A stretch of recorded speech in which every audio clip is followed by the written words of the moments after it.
তো বন্ধুরা দেখুন, একটা জিনিস আপনাদেরকে দেখাচ্ছি। আমাদের তো মৃতা অসুস্থ, তাই জন্য ঠাকুরের গায়ে হাত দিতে পারবো না। তো এখানে এখানে পঞ্চলিঙ্গেশ্বর গিয়েছিলাম, তো এখান থেকে একটা ঠাকুর এনেছিলাম। এইখানে একটা ঠাকুর পড়ে আছে, রাধাকৃষ্ণ। এখানে একটা রাধাকৃষ্ণ, তো নরসিংহ। আর এখানে দেখুন একটা খুব সুন্দর একটা আমার ছেলের জন্মদিনে গিফট পেয়েছিল। তো এটাকে কি দামোদর দামোদর মাছ না কি বলা হয়, তো যখন কৃষ্ণকে বেঁধে রেখেছিল যশোদা মা, তখন এই দৃশ্যটা তুলে ধরেছিল। তো এই মাস তাই জন্য এটাকে দামোদর মাছ ধরা হয়, আর এই মাসে অনেকে নিরাম খায়।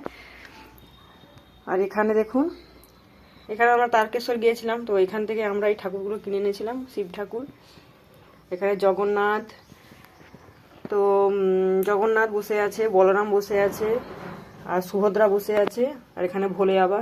তো এরা কেউ এখন ফুলও পাচ্ছে না, কিছুই পাচ্ছে না। সত্যি খুবই খারাপ লাগছে, নিজেরা খাচ্ছি যাচ্ছি কিন্তু ভগবানকে কিছুই করতে পারছি না।